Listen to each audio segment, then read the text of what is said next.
అయ్యో కర్మ కర్మ.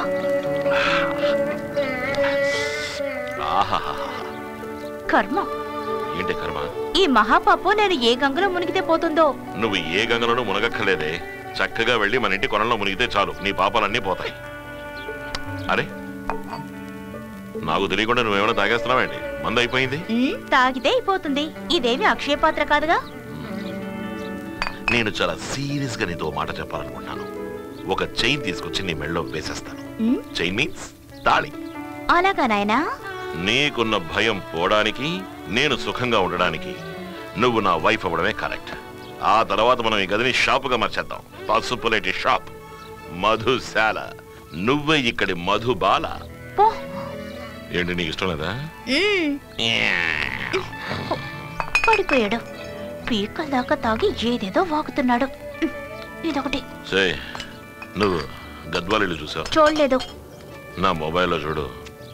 తాజ్ మహల్ లా ఉంటుంది. తాజ్ మహల్.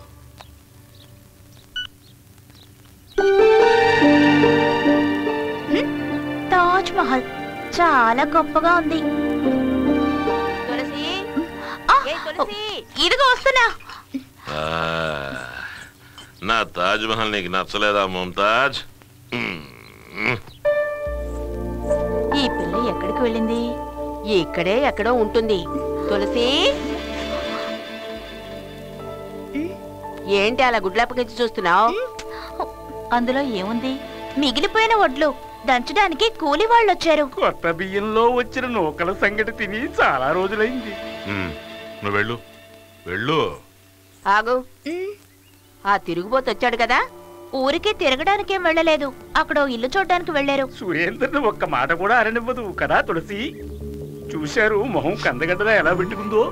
ఏమిటబ్బా ఈ దుర్వాసన? నాకు తెలియడం లేదు. చాలా కంపొస్తుంది తులసి. పూజారులు పూజ చేసిన ఇంట్లో గంధం వాసన రావాలి వెంకయ్య. ఇక్కడేమిటి కంపు కూరుతోంది? చెండాలంగా ఉంది. శుభ్రం చేయించాలి. పదండి వెళ్దాం. తప్పకవే. ఏం కర్మం. కృష్ణ కృష్ణ. నీ బాధ ఏమిటో నేను అర్థం చేసుకున్నానులే. నీ చెమట నుండి కమ్మని చేపల వాసన వస్తోంది. దాన్ని అనుభవించే మనసు ఇక్కడెవరికీ లేదు. ఈ వాసన నాకు చాలా ఇష్టం.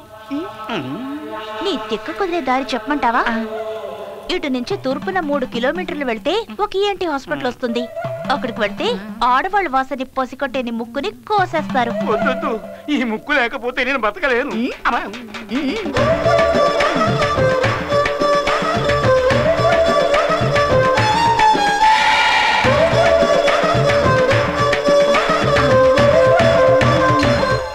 తక్కులాడి సురేంద్రే నీకు తగ్గవాడు.